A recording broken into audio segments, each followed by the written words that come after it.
हम लोग क्वेश्चन करेंगे 2021 के जो क्वेश्चन आए थे पॉलिटी के आपके यूपी पीसीएस में, उसको सॉल्व करेंगे। ठीक है, पेपर जो हुआ था 10 तारीख को हुआ था, 10 अक्टूबर 2024 को। उसमें जो भी क्वेश्चन आए हुए हैं उसको सॉल्व करते हैं। ठीक, ये जितने भी क्वेश्चन है वो पॉलिटी से हैं या इंडियन कॉन्स्टिट्यूशन से ही। ठीक, पहला क्वेश्चन देख लो। पहला क्वेश्चन कह रहा है कि भारत के राष्ट्रपति के विशेष अभिभाषण के संदर्भ में निम्नलिखित कथनों पर विचार करें। ठीक, मतलब जब चुनाव हो जाता है और राष्ट्रपति भाषण देता है तो उसके विषय में बताया जा रहा है। पहला पॉइंट ये कहता है कि राष्ट्रपति लोकसभा के साधारण निर्वाचन के पश्चात, यानी लोकसभा का जब चुनाव हो जाता है पश्चात, प्रथम सत्र और प्रत्येक वर्ष के प्रथम सत्र के आरंभ में संसद के दोनों सदनों की संयुक्त बैठक को संबोधित करता है।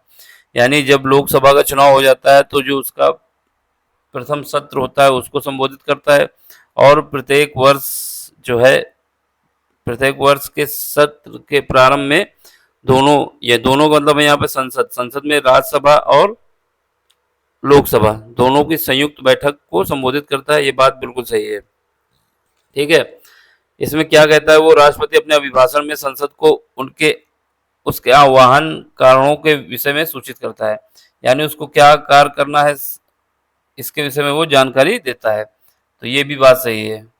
इसका मतलब क्या हुआ, दोनों ऑप्शन सही है, दोनों ऑप्शन सही है, इसका मतलब सी ऑप्शन।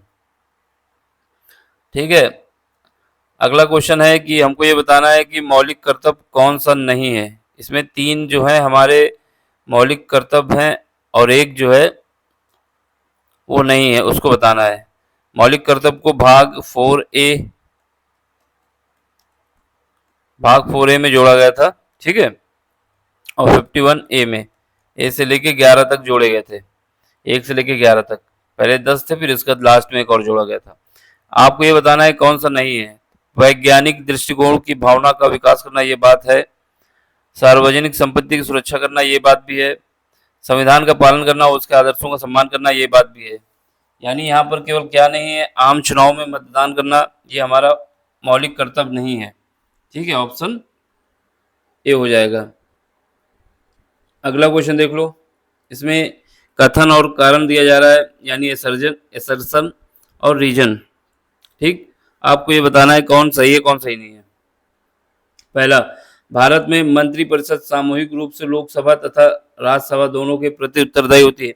यानी जो मंत्रिपरिषद होती है वो राज्यसभा और लोकसभा दोनों में उत्तरदायी होती है, ऐसा नहीं है। मंत्रिपरिषद तभी तक मंत्रिपरिषद है जब तक लोकसभा में उसको बहुमत है। जिस समय बहुमत लोकसभा से खत्म हो जाएगा तो उसकी मंत्रिपरिषद खत्म हो जाएगा। जब ए ऑप्शन गलत हो गया तो हमारे पास जो ऑप्शन है, ऑप्शन में क्या बता रहा है, एक और आर दोनों सत्य है, ये तो नई बात हो सकती क्योंकि ए गलत हो गया है। ए और आर दोनों सत्य हैं, ये भी नहीं हो सकता। ए सत्य है, ये तो है ही नहीं, इसका मतलब ऑप्शन डी हो गया। ठीक, इसके आगे कुछ देखना ही नहीं था, फिर भी पढ़ो। लोकसभा और राज्यसभा दोनों के सदस्य संघीय सरकार में मंत्री बनने की पात्रता रखते हैं। मतलब लोकसभा और राज्यसभा के जो सदस्य हैं वो मंत्री, प्रधानमंत्री बन सकते हैं। बिल्कुल बात सही है, क्योंकि मनमोहन सिंह जो प्रधानमंत्री थे वो राज्यसभा के सदस्य थे। ठीक है, तो ये हो सकता है, तो ऑप्शन हमारा डी हो जाएगा। अब आपसे पूछा जा रहा है कि निम्नलिखित युग्मों में से कौन सुमेलित नहीं है। सुमेलित नहीं है मतलब बाकी 3 सुमेलित हैं और एक नहीं है। एक तरफ प्रावधान दिया जा रहा है, दूसरी तरफ स्रोत दिया जा रहा है। जैसे मौलिक अधिकार यानी कि हमारे पास क्या है, मौलिक अधिकार फंडामेंटल राइट्स, ये हमारे यूएसए के संविधान से लिए गए हैं, ये बात सही है। यानी मौलिक अधिकार फंडामेंटल राइट्स यूएसए से लिए गए हैं, ये बात सही है। डीपीएसपी यानी राज्य के नीति निर्देशक तत्व आयरलैंड से लिए गए हैं, ये बात भी सही है। इसके बाद आपातकालीन शक्तियां जर्मनी से ली गई हैं, ये बात भी सही है। लेकिन जो केंद्र की अवशिष्ट शक्तियां का मतलब है जो संविधान में लिखा नहीं गया और उसके बाद आगे चल के उसको वो शक्ति अगर आती है तो वो किसके ऊपर आ जाएगी, केंद्र सरकार ऊपर। यानी जो समवर्ती सूची, राज्य सूची और संघ सूची में विषय शामिल नहीं है, इसके अलावा कोई विषय अगर आता है, ठीक है, तो वो हमेशा केंद्र की ओर जाएगा। और ये बात हमने लोगों ने ली है कनाडा से, ना कि ऑस्ट्रेलिया से। तो ऑस्ट्रेलिया नहीं है, कनाडा है यहाँ पे, तो ये ऑप्शन गलत हो जाएगा। इसने पूछा कौन गलत है, यही गलत है। अगला क्वेश्चन है आपसे ये पूछा जा रहा है कि शून्य काल जो होता है, शून्य आवर, ये कब होता है? भारतीय संसद की कार्रवाई में शून्य काल का अर्थ है, शून्य काल का अर्थ है कि सत्र का प्रथम घंटा नहीं, ऐसा नहीं है। जब विशेषाधिकार प्रस्ताव स्वीकृत होता है, ये भी नहीं है। प्रश्नकाल के पूर्व का काल, ये भी नहीं है। प्रश्नकाल के ठीक पश्चात, यानी जब प्रश्नकाल हो जाता है उसके बाद जो घंटा चलता है उस घंटे को कहा जाता है शून्य काल। तो ऑप्शन हमारा डी हो जाएगा। इसके बाद बात आती है कि निम्नलिखित में से भारतीय संविधान का कौन सा अनुच्छेद आकस्मिक निधि से संबंधित है? आकस्मिकता निधि से संबंधित है, ठीक है। यानी अगर कोई खतरा आ जाता है एकदम, उसके लिए जो निधि निकालने का प्रावधान है वो किस आर्टिकल में है? अनुच्छेद 265 में नहीं, इसमें नहीं है। 66 में भी नहीं है, अनुच्छेद 268 में भी नहीं है, और अनुच्छेद 267 में है। अनुच्छेद 268 में नहीं है, 267 में है। यानी आर्टिकल 267 में जो है आकस्मिक निधि का प्रावधान दिया गया है। अगला क्वेश्चन है, क्या है? निम्नलिखित में से कौन सा शब्द भारतीय संविधान की प्रस्तावना में उल्लिखित नहीं है? यानी 3 शब्द जो हैं प्रस्तावना में, प्रियम्बल में है, लेकिन एक शब्द नहीं है। कौन सा नहीं है ये बताना है। संप्रभुता ये शब्द है, लोकतंत्रात्मक ये भी है, पंथ निरपेक्ष ये भी ऐड किया गया था 1976 में। तो इसका मतलब क्या हुआ? ये जो है संघी, ऐसा कोई शब्द हमारे प्रियम्बल या प्रस्तावना में नहीं है। तो ऑप्शन डी। ये सारे क्वेश्चन 2021 के हैं। अब इसके बाद बात आता है कि पंचायती राज पर कुछ समिति बनाई गई थी, कमेटी बनाई गई थी। आपको बताना है कौन सी कमेटी पहले बनी थी और कौन सी बाद में बनी थी, है ना। उनका अरेंजमेंट करना है आपको।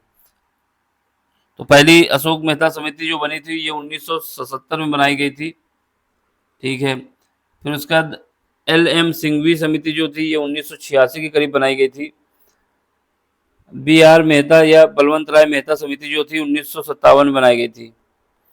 और जो ये लास्ट समिति है कौन सी है? GK राव समिति जो थी 1985 में बनाई गई थी।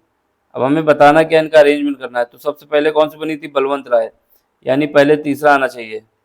फिर उसके बाद अशोक मेहता, यानी फिर सेकंड आना चाहिए। फिर उसके बाद फोर्थ आना चाहिए राव समिति। फिर इसके बाद आना चाहिए लास्ट सेकंड। तो ऑप्शन हमारे पास थर्ड फर्स्ट और सॉरी थर्ड, ये सेकंड है। Third, first, fourth, second. तो third, first, fourth, second, option B, ठीक है। अगला क्वेश्चन है, आपसे पूछा है, एक तरफ पूछा क्या गया है कि सुमेलित नहीं है। कौन सा सुमेलित नहीं है? एक तरफ विषय दिया जा रहा है, दूसरी तरफ संबंधित अनुच्छेद दिया जा रहा है, और आपको बताना है कौन सुमेलित है कौन सुमेलित नहीं है। पूछा क्या है? मेल नहीं खाता, यानी 3 सही है, कोई एक गलत है। न्यायपालिका व कार्यपालिका के पृथककरण की बात आर्टिकल 50 में कही गई, ये बात सही है। अनुसूचित जातियों तथा अनुसूचित जनजातियों के शैक्षणिक तथा आर्थिक हितों की अभिवृद्धि के लिए अनुच्छेद या आर्टिकल कितना है? 46, ये बात भी सही है। सहकारी सोसाइटी के लिए ये जो प्रावधान है ये 43B में है, ना कि A में है। तो यहाँ पे ही लोचा है, तो ये इसको हटा दो। इसके बाद ग्राम पंचायतों का गठन और उन्हें स्वायत्त शासन की इकाई के रूप में कार्य करने के लिए बताया गया आर्टिकल 40 में। तो क्या सही नहीं है? सहकारी सोसाइटी। तो ऑप्शन हमारा सी हो जाएगा। अब इसके बाद उस समय GST लागू किया गया था लगभग, तो ये GST के विषय में आपसे पूछा गया कौन सा संविधान संशोधन है। निम्नलिखित में कौन सा संविधान संशोधन अधिनियम GST नियमों के कार्यान्वयन के लिए है? तो ये हमारा था 101वां संविधान संशोधन। अब इसके बाद भारतीय संसद की लोक लेखा समिति किसकी समीक्षा करती है? तो ये याद रखना, भारतीय संसद की लोक लेखा समिति समीक्षा करती है नियंत्रक व महालेखक परीक्षक के प्रतिवेदन की, यानी कंट्रोलर जनरल जो होता है वो जो रिपोर्ट देता है उसकी समीक्षा करती है लोक लेखा समिति। तो ऑप्शन बी। इसके बाद क्या है निम्नलिखित में से, निम्नलिखित राज्यों के गठन। अब इसमें क्या है, आपको राज्य दिए जा रहे हैं और उनके गठन के विषय में बताया जा रहा है, आपको सही अरेंजमेंट करना है। गोवा, गोवा बना था 1987 अरुणाचल प्रदेश के साथ। तेलंगाना की बात करें तो सबसे ज़्यादा नया यही राज्य है। झारखंड की बात करें तो 2000 में बना था। और हरियाणा की बात करें तो 1966 महाराष्ट्र वो पंजाब से अलग होकर बनाया गया था। ठीक है, तो ये ऑप्शन क्या आएगा, पहला आएगा फोर्थ। पहला जो क्रम व्यवस्थित करना, पहले फोर आना चाहिए। फोर इसमें नहीं है और इसमें नहीं है, इन दो में है। फिर उसके बाद सेकंड फर्स्ट आना चाहिए, फोर्थ फर्स्ट। फोर फर्स्ट किसमें है, बी में। इसके बाद थर्ड आ जाएगा, फिर उसके बाद सेकंड आ जाएगा। ठीक है, अगला क्वेश्चन। अब आपसे ये मतदान की आयु जो थी 21 वर्ष से 18 वर्ष किस संविधान संशोधन के द्वारा की गई, तो ये था 61वां संविधान संशोधन। ठीक है, 1989 के करीब। तो ये जो 61वां संविधान संशोधन था, इसमें जो मतदान देने की आयु थी वो 21 वर्ष से हटा के 18 वर्ष कर दी गई। तो ऑप्शन सी।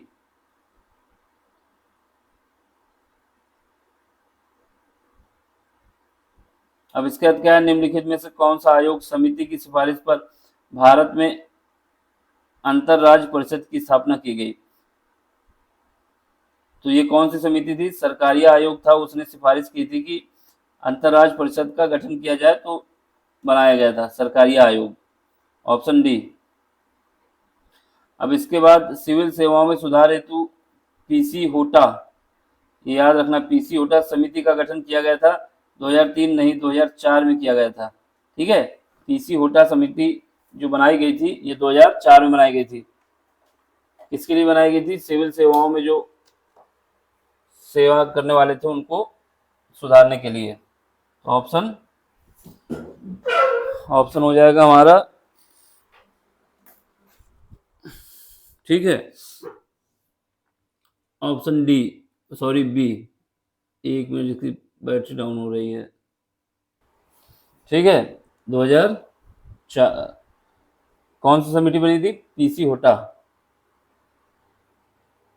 इसके बाद आपको ये बताना है कि राज्य लोक सेवा आयोग के सदस्य को हटाया जा सकता है। देखो, राज्य लोक सेवा आयोग के सदस्य को हटाने के लिए वही प्रावधान है जो संघ लोक सेवा आयोग को हटाने के लिए। तो इसमें क्या है, उच्चतम न्यायालय की जांच के पश्चात राष्ट्रपति हटा सकता है, यही ऑप्शन होगा। ठीक है, राज्यपाल वाला तो कोई काम ही नहीं, तो राज्यपाल के तीनों ऑप्शन हटा दो, एक बचता है वही सही है।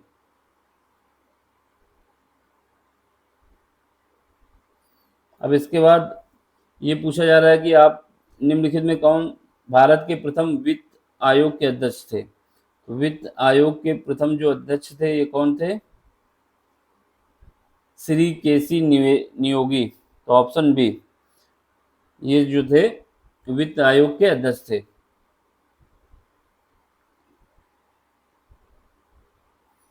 अब वही क्वेश्चन फिर कथन और कारण दिया जा रहा है, आपको बताना कौन सही है। पहला, वित्त आयोग के अध्यक्ष व सदस्यों की योग्यता का निर्धारण भारत का राष्ट्रपति करता है। ये बात नहीं है, ये संसद करेगी। वित्त आयोग के अध्यक्ष व सदस्यों की योग्यता का निर्धारण भारत का राष्ट्रपति नहीं करता। हाँ, अध्यक्ष व सदस्यों की नियुक्ति भारत के राष्ट्रपति नियुक्ति करता है, लेकिन उनकी योग्यता का निर्धारण उसके ऊपर राष्ट्रपति के पास नहीं है। तो पहला गलत हो गया, तो ऑप्शन क्या आ जाएगा, सीधे डी आ जाएगा।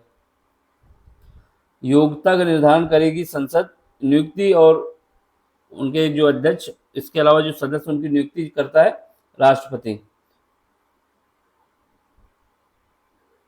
अगला क्वेश्चन देखो, नीचे दिए गए कथनों पर ध्यान दीजिए। पहला कथन, भारत के प्रथम मुख्य निर्वाचन आयुक्त सुकुमार सेन थे, ये बात सही है। भारत की पहली महिला निर्वाचन आयुक्त रमा देवी थी, ये बात भी सही है। यानी दोनों ऑप्शन सही है, तो ऑप्शन सी। अब इसके बाद देख लो,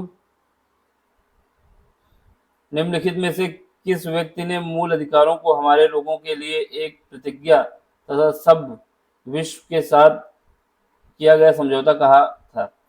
ठीक है, मतलब मूल अधिकार जो थे उसके विषय में क्या बोला गया था, क्या बोले थे, हमारे लोगों के लिए एक प्रतिज्ञा तथा सब विश्व के साथ किया गया समझौता है। तो ये बोले थे डॉक्टर एस राधाकृष्णन जी। ठीक है, डी ऑप्शन।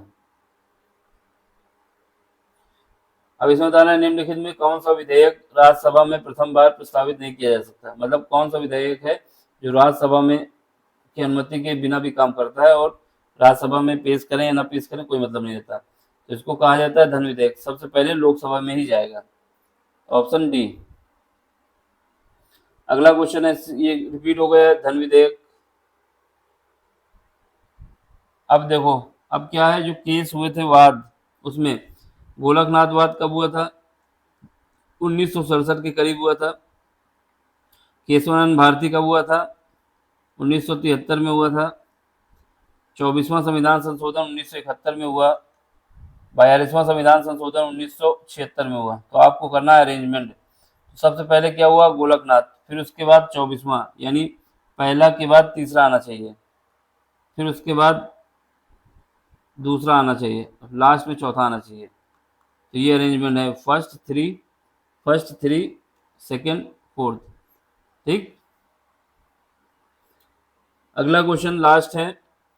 एक जगह राज्य दिया जा रहा है, दूसरी तरफ राज्यसभा के प्रतिनिधित्व दिए जा रहे हैं।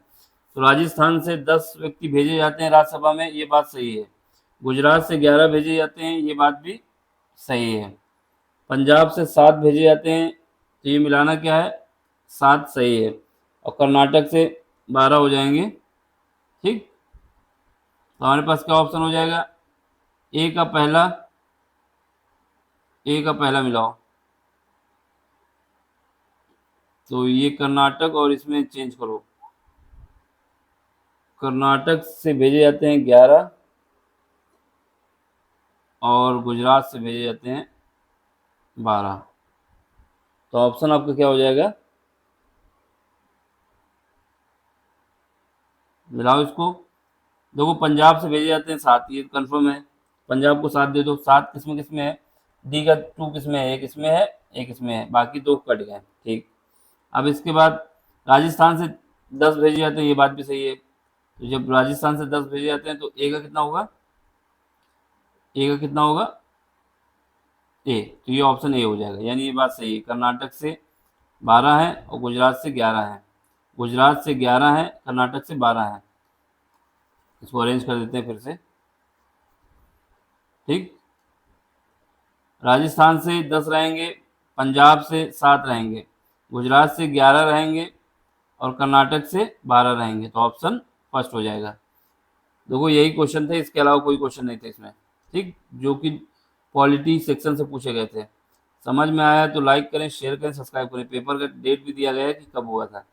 ठीक, अब करना क्या है, शेयर, सब्सक्राइब, लाइक सब कुछ करना है। Thank you for watching.